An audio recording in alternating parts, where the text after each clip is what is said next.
t'aimer et ne vivre, Seigneur, que pour toi. Nous te prions de nous accorder la grâce de nous débarrasser du péché qui nous environne si facilement, afin de courir vers la carrière qui nous est réservée. Seigneur, qu'il te plaît ce matin d'accepter notre reconnaissance, d'accepter notre présence ici en ce lieu, et que tu profites de ce moment pour parler à nos cœurs,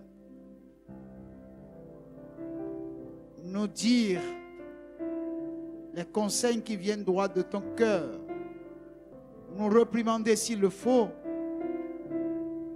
et nous donner l'opportunité de revoir nos vies et de nous remettre sur la bonne voie, Seigneur. C'est dans ta maison que tu nous apprends comment marcher avec toi. Que ce matin, les oreilles de nos cœurs soient circoncis. Que ta parole ne soit pas diluée, mais qu'elle soit dans notre bouche ce qu'elle est dans ta bouche à toi. Que ce matin, ta parole opère toutes sortes de délivrances, de guérison. Que ta parole ouvre nos yeux spirituels. Que par ta parole, tu nous donnes une seconde chance de nous rattraper. Cette seconde chance qui nous accorde le privilège à nous qui sommes errants hors de la maison, de revenir à la maison comme des fils prodigues. Seigneur, nous avons besoin que le Saint-Esprit puisse se mouvoir. Parmi nous, que le Saint-Esprit puisse se mouvoir. En nous, que le Saint-Esprit puisse se mouvoir. Afin que les liens soient rompus, les chaînes soient brisées. Que ce matin, nous ayons un culte raisonnable. Un culte qui honore et qui glorifie ton nom, Seigneur. Surtout que ce matin, nous voulons nous approcher de ta table et manger avec toi. Manger ta chair et boire ton sang. Versé pour nous à la croix du Calvaire. Ce corps qui a été brisé à cause de nos iniquités. Ce jour où à la croix tu criais, Père, Père, pourquoi m'as-tu abandonné? Tu as été abandonné à cause de moi. Tu as été abandonné à cause de mes frères et sœurs. Pour que la vie qui est le tien nous soit donnée et que la nôtre soit prise au travers de toi. Ce matin, que nous diminuions et que toi tu croisses. Révèle-toi à chacun de nous. Au nom de Jésus, nous avons prié.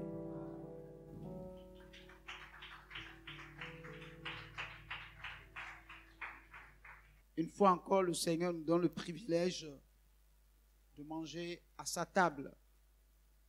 Et c'est toujours un honneur d'avoir auprès de lui ce privilège. Amen. Alors ce matin, puisque nous voulons aller à la table du Seigneur, je voudrais que nous lisons dans la parole de Dieu, dans le livre de 1 Corinthiens, chapitre 11, versets 23 à 29. Amen. Amen. Car j'ai reçu du Seigneur ce que je vous ai enseigné. C'est que le Seigneur Jésus, dans la nuit où il fut livré, prit du pain et après avoir rendu grâce, le rompit et dit, « Ceci est mon corps qui est rompu pour vous. Faites ceci en mémoire de moi. » De même, après avoir soupé, il prit la coupe et dit, « Cette coupe est la nouvelle alliance en mon nom. Faites ceci en mémoire de moi toutes les fois que vous en boirez. Car toutes les fois que vous mangez de ce pain et que vous buvez cette coupe, vous annoncez la mort du Seigneur jusqu'à ce qu'il vienne. C'est pourquoi celui qui mangera le pain ou boira la coupe du Seigneur indignement sera coupable envers le corps et le sang du Seigneur. Que chacun donc s'éprouve soi-même et qu'ainsi il mange du pain et boive de la coupe. Car celui qui mange et boit sans discerner le corps du Seigneur mange et boit un jugement contre lui-même. Bien-aimés, je reviens encore sur les souvenirs. Les souvenirs, pourquoi? Jésus, dans le passage que nous venons de lire, 2 fois, il a dit, faites ceci en mémoire de moi. Au verset 24, il dit, ceci est mon corps qui est rompu pour vous. Faites ceci en mémoire de moi. Au verset 25,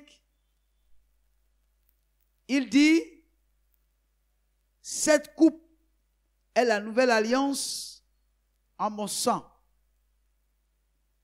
Faites ceci en mémoire de moi, toutes les fois que vous en boirez.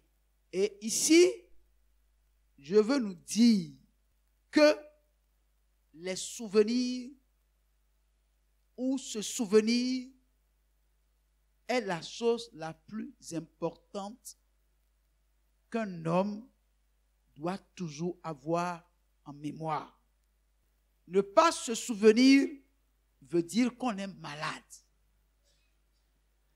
Celui qui ne se souvient pas est un amnésique. L'amnésie est une maladie qui vous fait oublier même qui vous êtes.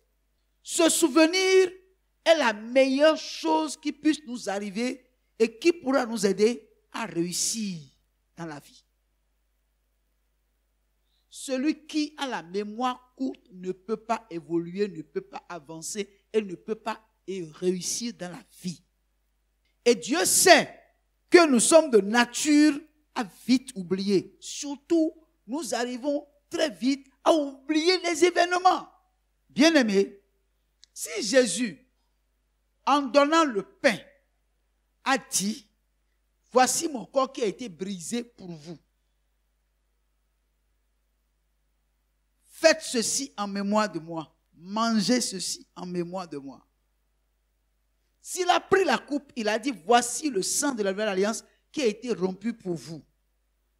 Prenez ceci en mémoire de moi. C'est qu'il sait que nous allons mettre en oubli, ou certains parmi nous vont mettre en oubli l'œuvre qu'il est venu accomplir pour eux à la croix.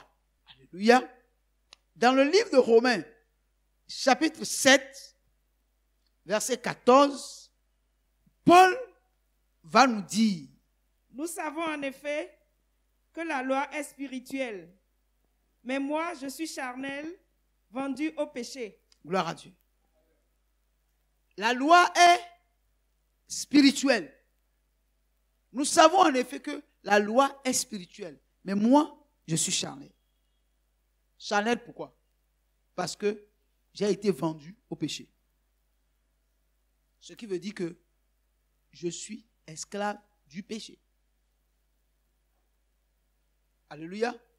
Et il n'y a aucun moyen pour moi de me libérer de l'esclavage du péché. Aucun moyen pour moi de me libérer de l'esclavage du péché. Il n'y avait pas de moyen pour que je sois libéré.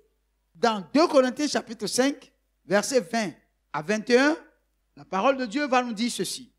Nous faisons donc les fonctions d'ambassadeurs pour Christ, comme si Dieu exhortait par nous.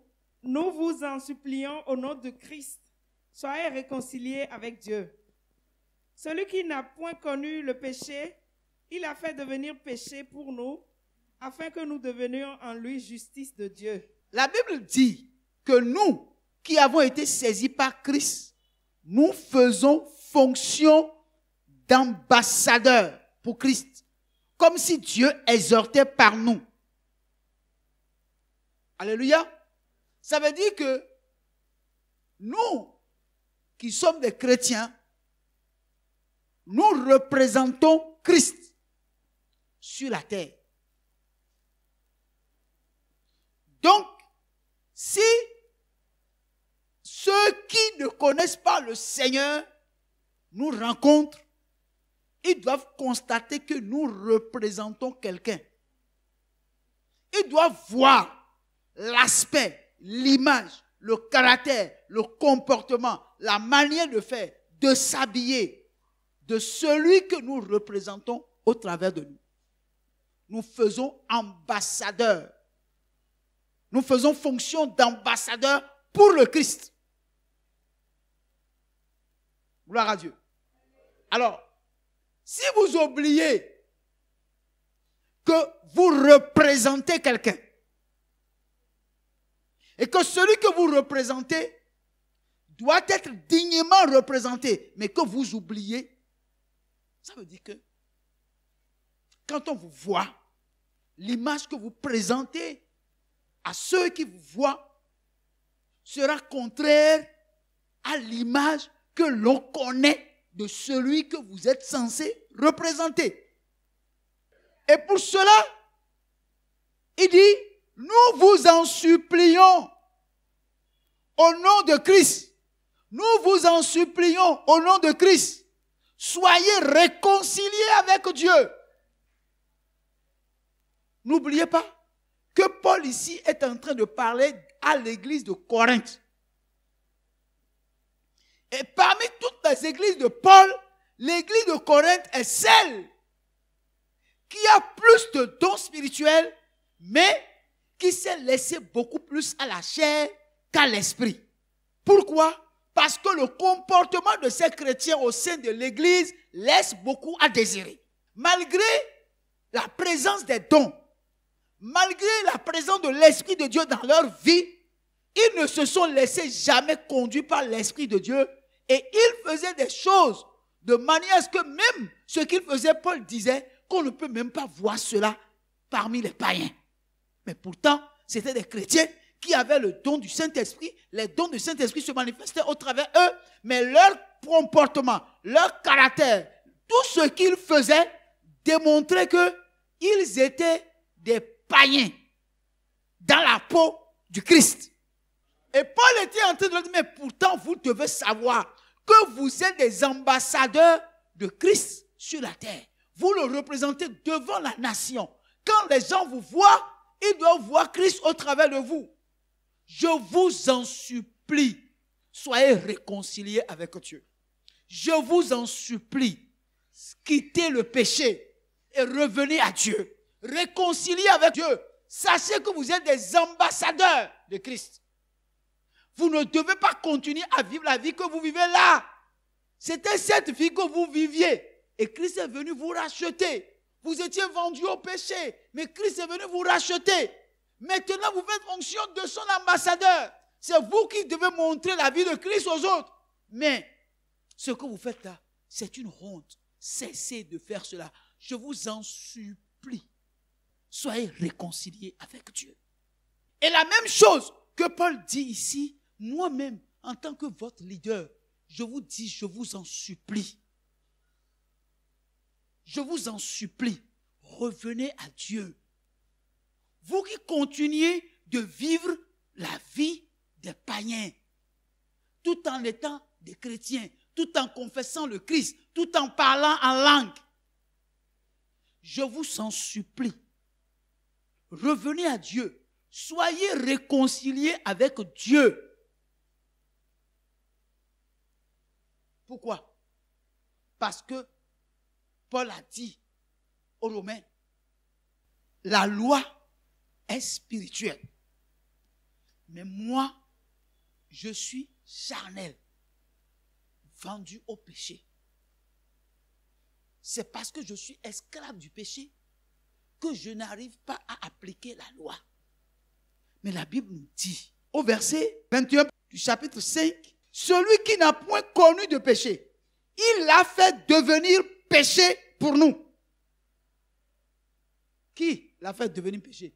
Dieu a fait devenir celui qui n'a point commis de péché. Il l'a fait devenir péché pour nous. Si nous pouvons nous souvenir que Christ est mort à la croix parce qu'il a pris notre place. À cause de ce que Dieu ne voulait pas que nous mourons. Mais lui, qui n'a point péché, Dieu a décidé de le faire pécher pour nous. Si réellement nous n'avons pas la mémoire courte et que nous avons le souvenir de comment Christ est mort à la croix pour nous, bien-aimés, il y a certaines choses que nous n'allons jamais accepter de faire.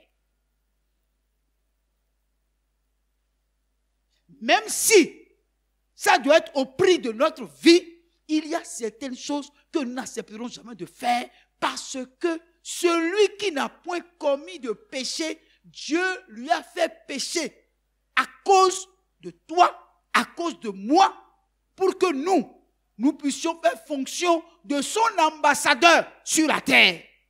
Oubliez ce que Christ a fait.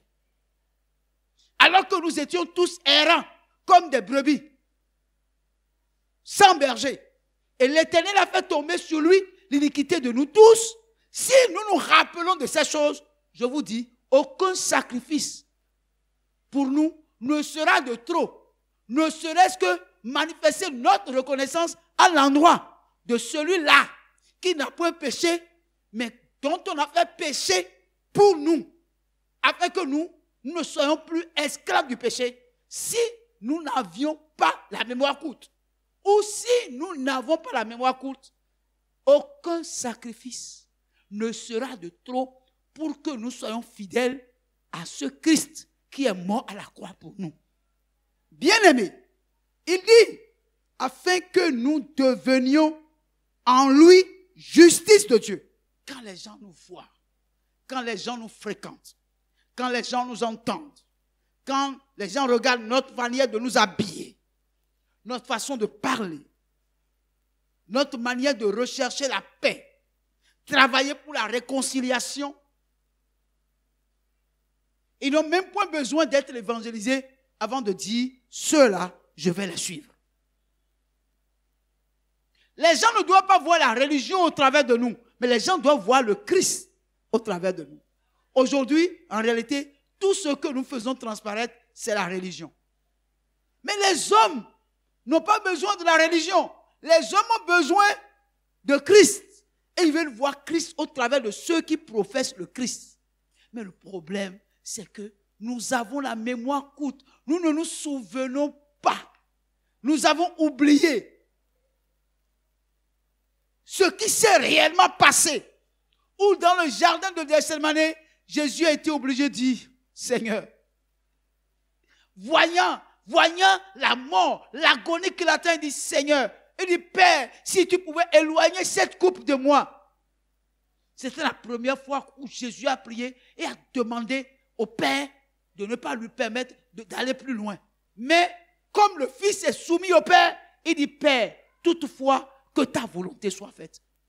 Ce n'est pas de plein gré qu'il a accepté. C'est parce qu'il était en mission. On le lui a commandé. Le Fils ne peut pas désobéir à son Père. Il est obligé d'obéir. Sinon, c'était trop lourd, le sacrifice qu'on lui a demandé de faire.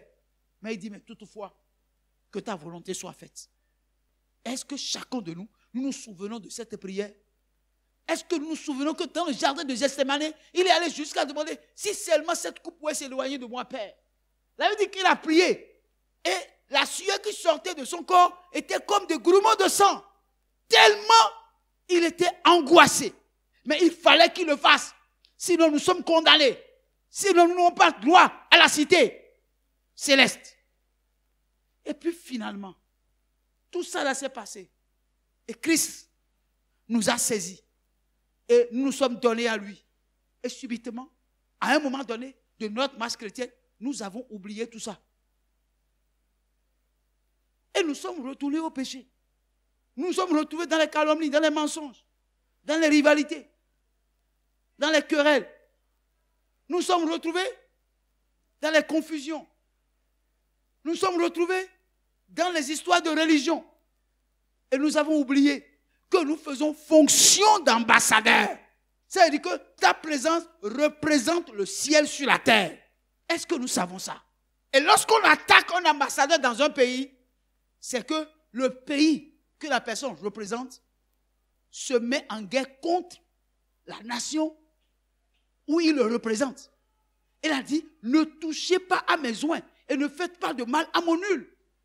Parce que vous faites fonction d'ambassadeur. Mais si vous-même, vous ne savez pas qui vous êtes, vous ne savez pas même pas ce qu'on appelle être ambassadeur, vous allez vivre votre vie comme n'importe qui. Or, un ambassadeur a une tenue et il doit connaître ses droits. Il doit savoir défendre celui qu'il représente. Et au travers de lui, celui qui le représente est respecté. Aujourd'hui, personne ne respecte aujourd'hui Christ. On met Christ au pied d'égalité que Mahomet, comme les Bouddhas et autres. Pourquoi? Parce que ceux qui sont censés le représenter en tant que ses ambassadeurs ne jouent plus leur rôle, ne font plus fonction d'ambassadeur. Et on nous demande ici, je vous en supplie, soyez réconciliés avec Dieu. Se réconcilier avec Dieu, c'est sortir de toutes ces choses-là que nous faisons, que nous ne devions plus faire parce que nous faisons fonction d'ambassadeur pour Christ. La convoitise des yeux, les calomnies, les mensonges, les critiques, la jalousie, la haine, l'hypocrisie,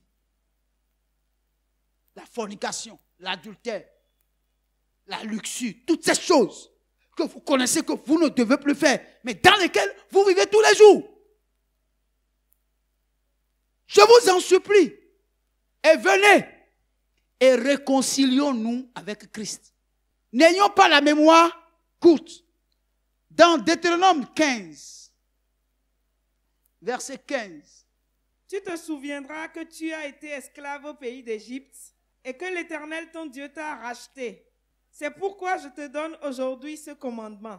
Tu te souviendras que tu as été esclave au pays d'Égypte et que l'Éternel ton Dieu t'a racheté. C'est pourquoi je te donne aujourd'hui ce commandement. Bien-aimé, si nous nous souvenions que nous avons été pécheurs et que Jésus nous a rachetés, nous devons, nous aussi, travailler pour que nos parents, nos amis, pour qu'ils viennent au Seigneur. Mais pourquoi nous ne le faisons pas? C'est parce que nous avons la mémoire courte. Parce que nous avons la mémoire courte, nous ne pouvons pas dire à nos amis, à nos frères, à nos voisins, qui sont de l'autre côté et qui ne sont pas encore réconciliés avec Christ. Eux-mêmes, Christ est venu mourir à la croix pour eux. Nous faisons fonction d'ambassadeurs pour Christ dans notre famille, dans l'entreprise dans laquelle nous travaillons, dans la société en général, nous faisons ambassadeurs pour Christ. Celui qui est un ambassadeur, il fait connaître sa nation à ceux parmi lesquels il vit. Donc, si quelqu'un veut aller au Nigeria, si quelqu'un veut aller en France, il doit aller prendre le visa. Vrai ou faux? Qui donne le visa? C'est l'ambassadeur, non? Ça veut dire quoi? Si vous voulez que les gens se rendent dans votre pays que vous représentez, c'est à vous de leur donner le mandat. Si vous ne voulez pas que les gens du pays où vous êtes n'aillent pas visiter votre pays, vous leur refusez le visa.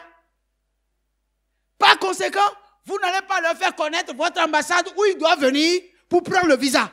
Ça veut dire que vous avez oublié que vous êtes ambassadeur. Et que c'est votre devoir de parler de votre pays, de faire la promotion de votre pays et d'avoir plus de personnes qui viennent prendre le visa chez vous pour aller dans votre pays. Puisque vous avez oublié que vous faites fonction d'ambassadeur et que le rôle qui vous a été donné est de tout faire pour bien parler de votre pays que vous représentez afin que vous signiez beaucoup de visas pour que les gens puissent entrer là-bas, vous ne parlez pas de votre pays aux gens. Par conséquent, vous ne les invitez pas à leur dire « Je peux vous donner le visa d'aller là-bas ». Ça veut dire que vous avez oublié qui vous êtes. C'est pourquoi Jésus a dit « Toutes les fois que vous vous souvenez de moi, faites ceci en mémoire de moi. Toutes les fois que vous signez des visas pour les gens pour entrer là-bas, faites ceci en mémoire de moi. » Et combien de visas, toi, tu signes aux gens par mois? Combien de visas tu signes par an Aujourd'hui, nous sommes à la fin du 10e mois de l'année. Combien de personnes ont-ils reçu le visa du pays que tu représentes en tant qu'ambassadeur? Cette année, à combien de personnes tu as déjà parlé du pays que tu représentes? Combien de fois tu as déjà parlé du président du pays que tu représentes?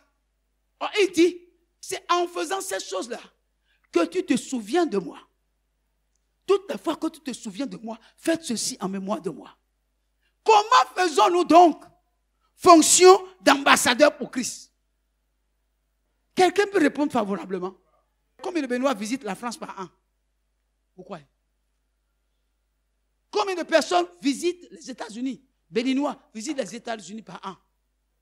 Et combien de Français, d'Allemands, d'Américains, de Chinois visitent par an le Bénin? Mais combien de personnes visitent le ciel?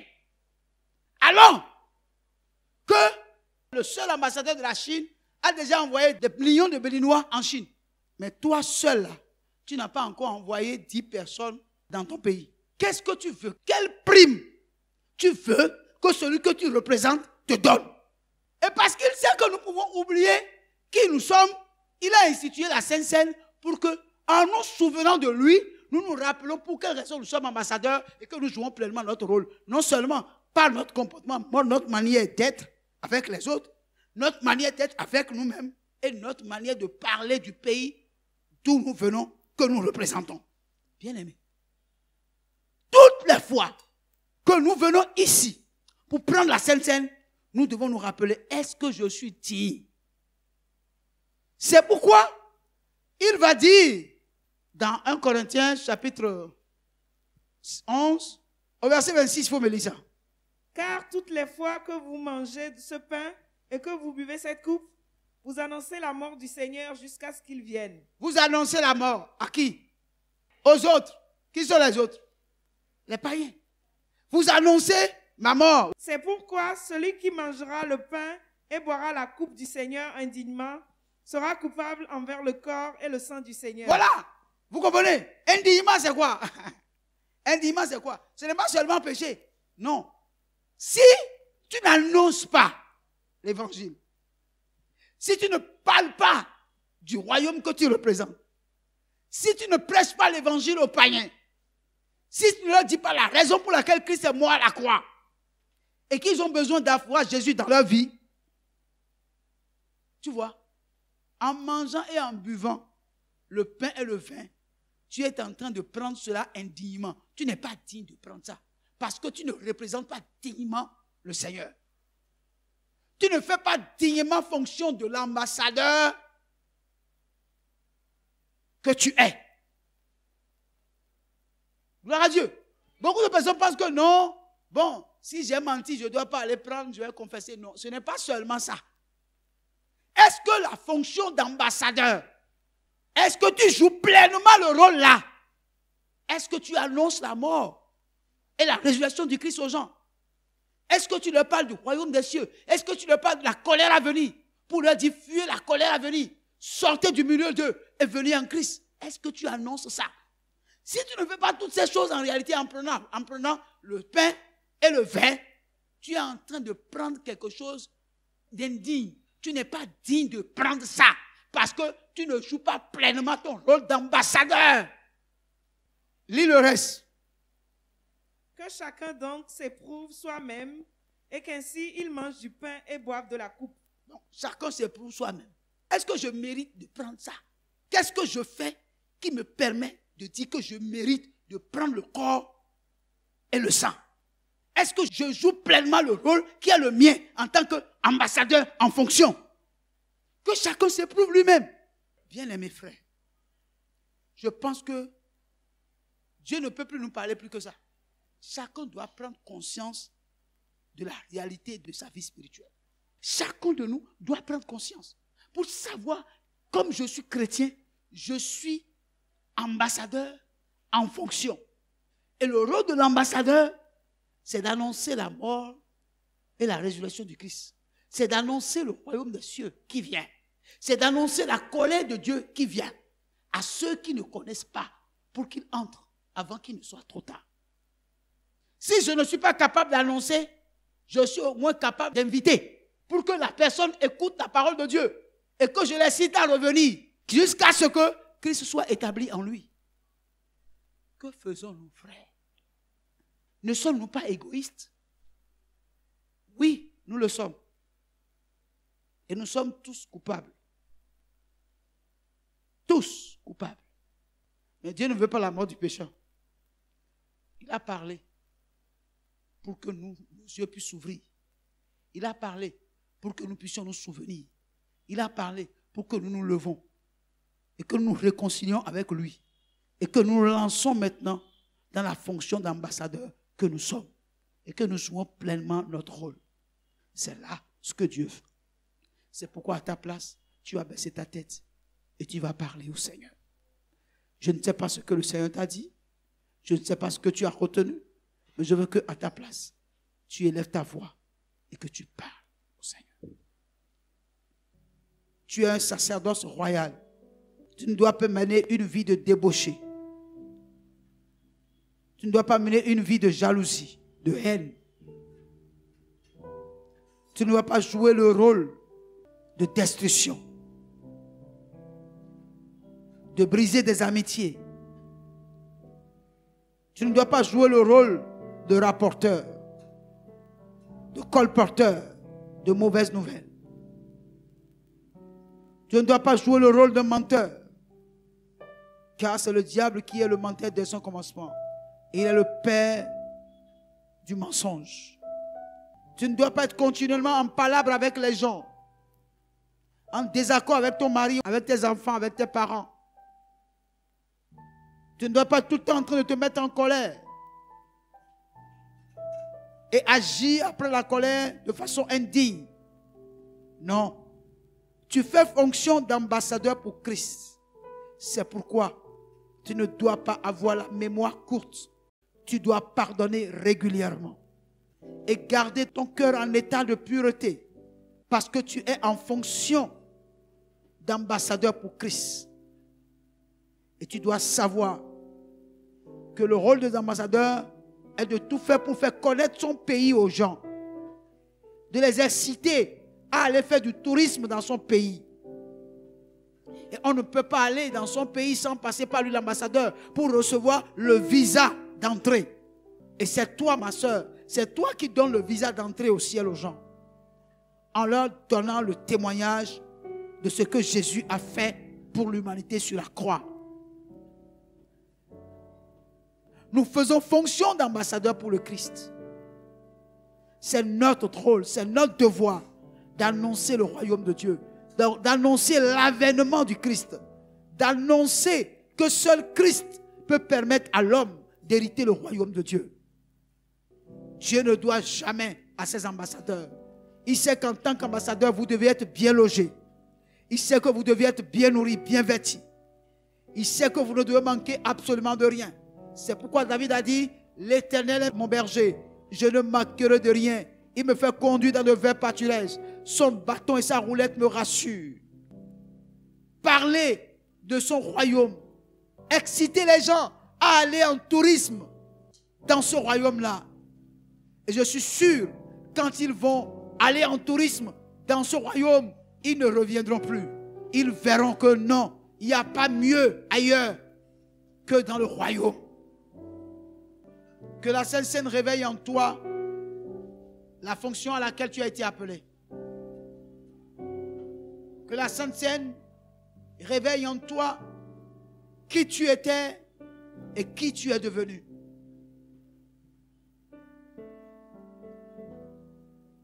Je libère ta mémoire. Par le sang de Jésus-Christ, j'annule les effets néfastes de l'oubli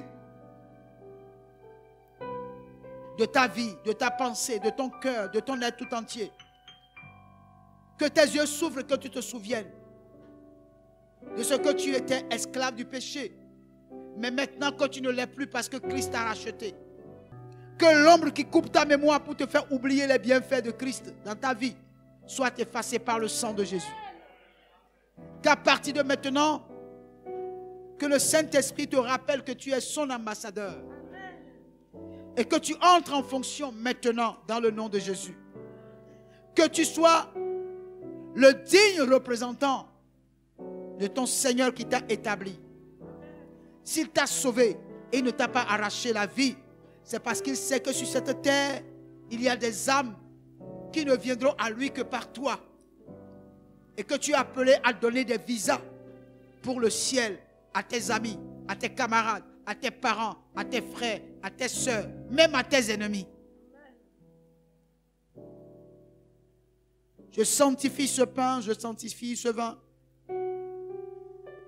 qui sont des produits de fabrication venant des hommes, mais qui à l'origine étaient le produit créé par Dieu lui-même. Nous annulons toute alliance humaine de cette boisson qui symbolise le sang qui a été versé pour nous. J'ai détruit toute alliance humaine de ce pain qui représente le corps qui a été brisé pour nous. Et nous prions pour que Père éternel, toutes les vertus qui sont cachées dans le sang versé et dans le corps brisé soient manifestées, Seigneur, ce matin, dans ce vin et dans ce pain, dans le nom de Jésus.